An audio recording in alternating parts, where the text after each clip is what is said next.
हर्ष बेनीवाल, जिसे हम लोग कॉमेडी स्किट्स और उसके ह्यूमरस कैरेक्टर के लिए जानते हैं, उसने फाइनली अपनी ऑडियंस को मोनेटाइज करने के लिए एक D2C ब्रांड लॉन्च कर दिया है और प्री लॉन्च में ही पहले 12 घंटे में ही ऑलमोस्ट 4 लाख रुपए के ऑर्डर्स भी आ गए हैं। भाई आप लोगों ने ना यार कमाल कर दिया यार। ये देखो 12 घंटे में 3 लाख के ऑर्डर। लॉन्च बहुत सक्सेसफुल रहा and they are expecting a sold out soon. भाई क्रेजी ऑर्डर आ रहे हैं। Thank you so much guys, thank you so much, I love you guys. और जल्दी जाके ऑर्डर कर लो जिन्होंने नहीं किया। लेकिन ये लॉन्च कितना भी सक्सेसफुल रहा हो, अगर ऑक्टोपस सिर्फ हर्ष बेनीवाल की पॉपुलैरिटी के भरोसे चलने की कोशिश करेगा, इट्स ऑलमोस्ट सर्टेन कि ये ब्रांड फेल होने वाला है। इस वीडियो को एंड तक देखना and you will understand why I am saying this. Hi guys, I am Hrithik Milawat. I was business analyst and strategist at world's top consulting firm Bain and company. और आज की इस वीडियो में हम जानेंगे कि कैसे हर्ष बेनीवाल अपने ब्रांड से करोड़ों रुपए कमाने वाला है और ये ब्रांड लॉन्ग रन में फेल होकर भी कैसे हर्ष के लिए उसके करियर का सबसे बेस्ट डिसीजन होने वाला है। बाकी अगर आपको ऐसे कंटेंट पसंद आता है जहां पे मैं टॉप यूट्यूबर्स की मार्केटिंग एंड बिजनेस स्ट्रैटेजीज को डिटेल में डिस्कस करता हूं, तो मेरे चैनल को सब्सक्राइब जरूर करना। अगर आप 2017-18 के YouTube को याद करोगे तो हर्ष उन क्रिएटर्स में से था जिन्होंने इंडियन YouTube पे एक नया फॉर्मेट एस्टैब्लिश किया था। Short sketches, relatable college life videos और ऐसे एग्जैजुरेटेड कैरेक्टर्स जो उस टाइम के लिए काफी नया कॉन्सेप्ट था। 30-40 मिलियन व्यूज एक वीडियो पर आना उसके लिए कोई भी बड़ी बात नहीं थी। जब हम उसके चैनल के पॉपुलर वीडियोस को देखेंगे तो कितनी सारी वीडियोस हैं जिसपे 40 मिलियन से भी ज्यादा व्यूज हैं। YouTube के साथ ही साथ उसने काफी सारे वेब सीरीज और एक्टिंग प्रोजेक्ट्स में भी पार्ट लिया था। लेकिन अगर आप पिछले कुछ सालों का ग्राफ देखोगे तो आपको दिखेगा कि वो बहुत ज्यादा इनकंसिस्टेंट हो चुका है। पिछले 1 साल में उसकी सिर्फ एक ही वीडियो आई है। उसकी पॉपुलैरिटी अभी भी बहुत है, लेकिन YouTube अपलोड्स उतने कंसिस्टेंट नहीं रहे जितने पहले हुआ करते थे। बट स्टिल उसके पास इतनी ऑडियंस है कि कई साल से कंसिस्टेंट ना होने के बावजूद उसके लॉन्ग फॉर्म कंटेंट पर 15 से 20 मिलियन व्यूज मंथली आ रहे हैं। यानी 4 से 5 लाख रुपए तो मंथली अपने YouTube एडसेंस से बना ही रहा है without even working for it. But creator economy की ये रियलिटी है कि कोई भी हमेशा अपने पीक पर नहीं रहता। ऑडियंस का अटेंशन शिफ्ट होता ही रहता है और इसी वजह से ऑलमोस्ट हर बड़े क्रिएटर को एक स्टेज के बाद बिजनेस बिल्ड करना ही पड़ता है। और ऑक्टोपस भी ऐसे एक बिजनेस है जिसको हर्ष ने को फाउंड किया है विद हिज को फाउंडर संचित गोयल। वीडियो में आगे बढ़ने से पहले मैं आपको थोड़े से संचित के बारे में बता ही देता हूँ। ही इज अ को founder of 2 different companies. One is देसी रिकॉर्ड्स, जो कि एक हरियाणवी म्यूजिक लेबल है। बहुत सारे फेमस हरियाणवी गाने इस लेबल से रिलीज हुए हैं। और इसके अलावा वो सैंड्रो मीडिया के भी को फाउंडर है, जो कि एक सेलिब्रिटी मैनेजमेंट कंपनी है जिसने Elvish Yadav, Amit Bhadana, round two hell जैसे बड़े बड़े इन्फ्लुएंसर्स को मैनेज किया है। अब आते हैं वीडियो के सबसे इंपॉर्टेंट हिस्से पर, जो कि है ऑक्टोपस। अगर आप ऑक्टोपस की वेबसाइट पर जाओगे तो फर्स्ट इंप्रेशन काफी प्रीमियम होगा। ब्रांड ने अपनी पोजिशनिंग सिर्फ एक इन्फ्लुएंसर मर्चेंडाइज की तरह नहीं की, बल्कि एक प्रॉपर लाइफस्टाइल परफ्यूम ब्रांड की तरह की है। पैकेजिंग देखने से भी लगता है कि इस पर काफी ज्यादा एफर्ट्स किए गए हैं। टिपिकल क्रिएटर मर्चेंडाइज वाली फीलिंग नहीं आती जहां बस क्रिएटर का नाम चिपका के प्रोडक्ट को सेकेंडरी कर दिया जाता है। हर्ष प्रॉमिस कर रहा है कि उसकी टीम ने 1 साल मेहनत करके दुनिया भर से रॉ मटेरियल सोर्स करके और एक 100 साल से चल रही परफ्यूमरी के साथ काम करके इस प्रोडक्ट को बनाया है। We source raw materials from across the world and we work with the perfumery that's over 100 years old. Launch के साथ ही ब्रांड ने 9 अलग अलग वेरिएंट इंट्रोड्यूस किए हैं ताकि डिफरेंट प्रेफरेंस वाले कस्टमर को टारगेट किया जा सके। हर वेरिएंट की अपनी अलग ब्रांडिंग और पर्सनालिटी क्रिएट करने की कोशिश की गई है और ब्रांडिंग लेवल पर भी काफी होमवर्क किया गया है और इसमें कोई भी डाउट नहीं है। अब थोड़ा रफ एस्टिमेट लगाते हैं कि हर्ष बेनीवाल इस परफ्यूम से कितना पैसे कमा सकते हैं। अगर हम थोड़ी मैथ्स लगाएंगे तो हर्ष बेनीवाल के YouTube पर ऑलमोस्ट 17 मिलियन सब्सक्राइबर्स हैं और इंस्टाग्राम पर लगभग 7 मिलियन फॉलोअर्स, तो ऑलमोस्ट 20 मिलियन की ऑडियंस उनके पास है। अगर इस ऑडियंस में से 1% लोगों ने भी उनका परफ्यूम खरीद लिया, मतलब कि लगभग 2 लाख लोगों ने भी उनका परफ्यूम खरीद लिया, तो based on his average order value, जो कि लगभग 1000 रुपए के अराउंड है, क्योंकि कुछ परफ्यूम्स 850 से स्टार्ट है और कुछ 1800 के है,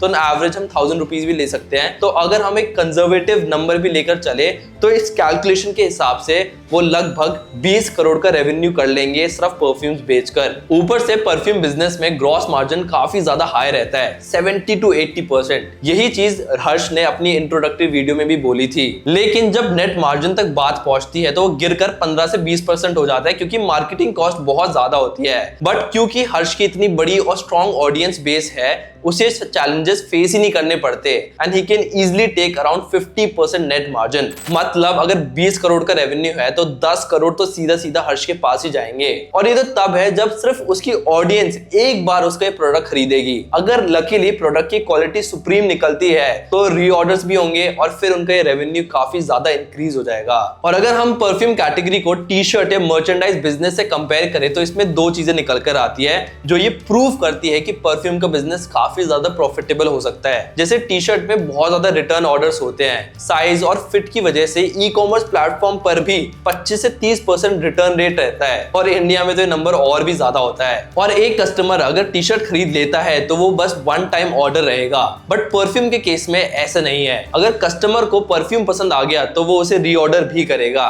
एंड रिसर्चेस में भी पाया गया है कि सिग्नेचर स्मेल की साइकोलॉजी पिछले कुछ सालों में बहुत ज्यादा पॉपुलर हो रही है। लोग एक ही स्मेल से अपने आप को एसोसिएट करना पसंद कर रहे हैं and this is positive sign for perfume brands. बस इसकी एक कंडीशन है कि अपने परफ्यूम की क्वालिटी सुप्रीम होनी चाहिए। और हर्ष के लिए इसमें गुड न्यूज ये है कि उसकी ऑडियंस उसको इनिशियली इनफ वैलिड फीडबैक दे देगी which he can use to improve his products. तो ये ब्रांड लॉन्च करना हर्ष के लिए एक फाइनेंशियल ब्लंडर तो नहीं होने वाला है, इस बात की गारंटी है। He will definitely make good money from this. But क्या ये लॉन्ग टर्म में सर्वाइव कर पाएगा, ये सबसे बड़ा सवाल है। और सबसे बड़ी प्रॉब्लम ये है कि जिस सेगमेंट में हर्ष ने ब्रांड एस्टैब्लिश करने का सोचा है वहां लोग ओवर एंड ओवर फेल हुए हैं। हर्ष से ज्यादा बड़ी एक्टिव ऑडियंस वाले भी इस सेगमेंट में उतरे हैं और या तो वो ब्रांड आज बंद हो चुके हैं या फिर अपने घुटनों पर आ चुके हैं। आशीष चंचलानी ने भी एक परफ्यूम ब्रांड लॉन्च किया था जिसका नाम था ओजी ब्यूटी। इनिशियली वो भी काफी ज्यादा सक्सेसफुल था बट इवेंचुअली वो फेल हो गया। सेम ही चीज किंग और राशमानी के परफ्यूम ब्रांड ब्लैंको के साथ भी हुआ था। ब्लैंको का भी लॉन्च बहुत ग्रैंड था। दोनों ही को फाउंडर्स की बहुत बड़ी ऑडियंस थी, राशमानी की भी एंड किंग की भी। एंड लॉन्च के पहले ही दिन 20 लाख रुपए की सेल्स भी हो गई थी। पहले ही दिन 80,000 लोगों का ट्रैफिक उनकी वेबसाइट पर पहुंच गया था। 90 डेज के अंदर तो उन्होंने 1 करोड़ रुपीस का RRR मतलब की रेवेन्यू रन रेट अचीव कर लिया था, जो कि बहुत ही बड़ी बात है। बट आज के दिन उनकी वेबसाइट तक एग्जिस्ट नहीं करती। ई कॉमर्स प्लेटफॉर्म पर भी उनके जो परफ्यूम्स थे वो 70-80% ऑफ पर मिल रहे हैं। तो सब जानते हैं कि उनका ये ब्रांड बुरी तरीके से फेल हो गया, वो भी एक ही साल के अंदर। तो अब क्वेश्चन ये उठता है कि हर्ष बेनीवाल ने मल्टीपल फेल्ड केसेस देखने के बावजूद भी आखिर अपनी ये परफ्यूम ब्रांड लॉन्च क्यों करी और ये इंडस्ट्री क्यों चूज करी उन्होंने। क्योंकि ये बात हर्ष को भी पता है कि mostly creative led brands fail हो जाते हैं। मतलब 80% चांसेस है कि आपका ब्रांड फेल होगा एंड ऑलरेडी 10 में से 8 क्रिएटिव लेड ब्रांड फेल हो भी चुके हैं। एंड अब ये एक प्लेटफॉर्म बन चुका है। फिर चाहे वो ब्लैंको हो, ओजी ब्यूटी हो, एल्विश यादव का बिजनेस हो जो फेल हो चुका है, यूथियापा फेल हो चुका है, अमन दत्तवाल का बिजनेस अपनी कक्षा फेल हो चुका है, मुंबई का निखिल का बिजनेस फेल हो चुका है, फोकस फेल हो चुका है, रोजियर फूड्स फेल हो चुका है। एक दो एक्सेप्शंस है जैसे कि फिजिक्स वाला एंड बीस life, but mostly brands already fail हो चुके जो कि क्रिएटर लेड थे। अब ये बात तो क्लियर हो गई है कि हर्ष को पता है कि 80% चांसेस है कि उनका बिजनेस फेल होगा, बट आखिर फिर भी उन्होंने परफ्यूम जैसा ब्रांड क्यों चूज करा। देखो, अगर आप पिछले 4-5 साल का क्रिएटर इकोनॉमी का ट्रेंड देखोगे तो इसमें एक इंटरेस्टिंग पैटर्न दिखाई देगा आपको।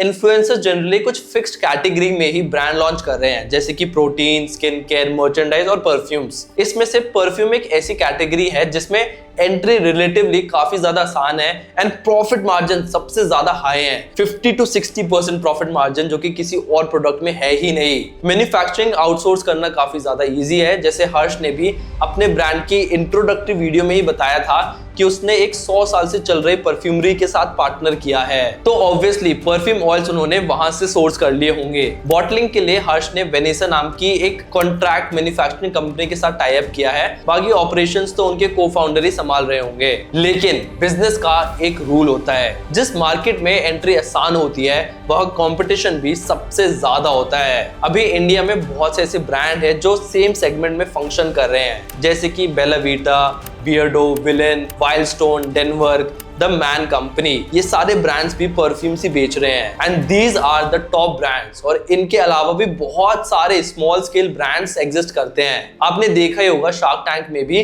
बहुत सारे परफ्यूम ब्रांड्स आने लगे हैं, क्योंकि ये जो ड्यूप का ट्रेंड हो रहा है, जो नकली परफ्यूम बनाने का ट्रेंड है, काफी ज्यादा बढ़ चुका है। अब यहाँ प्रोडक्ट बनाना और ब्रांड मार्केटिंग करना तो इजी है, कोई भी थोड़े से कैपिटल के साथ ये बिजनेस शुरू कर सकता है। बट अगर लॉन्ग टर्म में सर्वाइव करना है तो इसमें आती है सबसे बड़ी दिक्कत, और ये दिक्कत प्रोडक्ट बनाने या बेचने में नहीं, बल्कि रिपीट कस्टमर लाने में और ब्रांड की रिकॉल वैल्यू बनाने में आती है। अगर ये पूरा ब्रांड हर्ष बेनीवाल की सेलिब्रिटी इमेज के सहारे चलाया जाएगा तो डेफिनेटली इसका वही हाल होगा जो कि बाकी इन्फ्लुएंसर लेड ब्रांड्स का हो रखा है, वो फेल हो जाएगा। और इसके लॉन्च में भी कुछ ऐसी प्रॉब्लम्स थी जिनकी वजह से ब्रांड को उतना इनिशियल ट्रैक्शन नहीं मिल पाया जितना मिल सकता था। हर्ष बेनीवाल ने हाइप मार्केटिंग की जगह मिस्ट्री मार्केटिंग का तरीका चुना, जो सक्सेसफुल तो हुआ बट उतना नहीं हो पाया जितना हो सकता था। हर्ष ने लॉन्च से 1-2 दिन पहले रिवील किया कि कुछ आने वाला है and he just launch the product. सिर्फ 1-2 दिन की मिस्ट्री आ रही थी भाई, and this message did not travel that far. In my opinion इसकी जगह काफी दिन पहले से हाइप बनानी चाहिए थी उनको, इन्फ्लुएंसर मार्केटिंग पर थोड़ा स्पेंड कर देना चाहिए था उनको पैसा,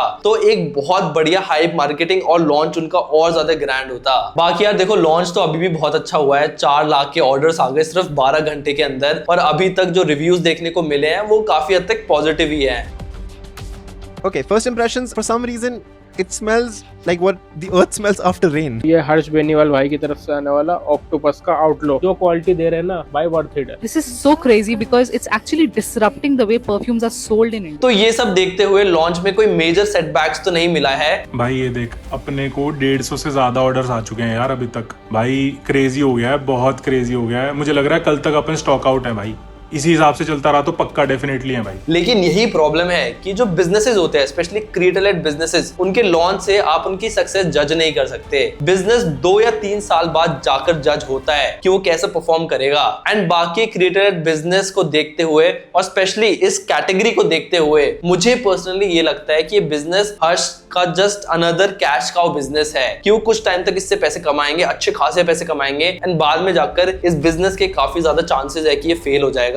He will make good money out of it, और उसकी ऑडियंस भी मोनेटाइज हो जाएगी एंड उसका बिजनेस का भी एक्सपीरियंस ऐड हो जाएगा। तो मेरा प्रेडिक्शन तो यही है कि पहले कुछ महीनों में कंपनी बहुत अच्छा रेवेन्यू करेगी, बट 1-2 साल बाद जाकर बंद हो जाएगी। और अगर हर्ष बेनीवाल को लगता है कि वो इस जजमेंट को गलत प्रूव कर सकते हैं, तो इसके कुछ डेफिनेट स्टेप हैं जो उन्हें फॉलो करने पड़ेंगे ताकि उनका ब्रांड रहे इस मार्केट में एंड इनफैक्ट डोमिनेट करे इस इंडस्ट्री में। अगर ऑक्टोपस जेन्युइनली प्रोडक्ट इनोवेशन करेगा, फ्रेग्रेंस को कंटिन्यूअसली इंप्रूव करेगा, कस्टमर्स के फीडबैक को इंप्लीमेंट करेगा और सबसे इंपॉर्टेंट ऑफलाइन प्रेजेंस बिल्ड करेगा, तो डेफिनेटली ये एक सक्सेसफुल कंज्यूमर ब्रांड बन सकता है। और इसके अलावा ऑक्टोपस को धीरे धीरे अपनी इंडिपेंडेंट ब्रांड आइडेंटिटी क्रिएट करनी होगी। हर्ष के नाम से वो कुछ सिर्फ महीनों तक सर्वाइव करेगा, बट बाद में इसे जेन्युइन कस्टमर्स की जरूरत होगी, ऑडियंस की नहीं। बाकी यार आप मेरे को बताओ कमेंट्स में कि आप ऑक्टोपस के फ्यूचर को कैसे देखते हो। क्या आपको लगता है कि लॉन्ग टर्म में सर्वाइव करेगा या फिर बाकी ब्रांड्स की तरह, जैसे कि आशीष चंचलानी और किंग का ब्रांड था,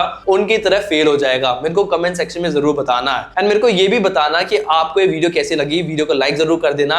एंड ऐसे कंटेंट के लिए जहां पर मैं टॉप यूट्यूबर्स की मार्केटिंग एंड बिजनेस स्ट्रैटेजीज को डिटेल में डिस्कस करता हूं, ऐसे कंटेंट के लिए मेरे चैनल को सब्सक्राइब जरूर कर देना। I will see you guys in the next video. Okay, thank you, bye.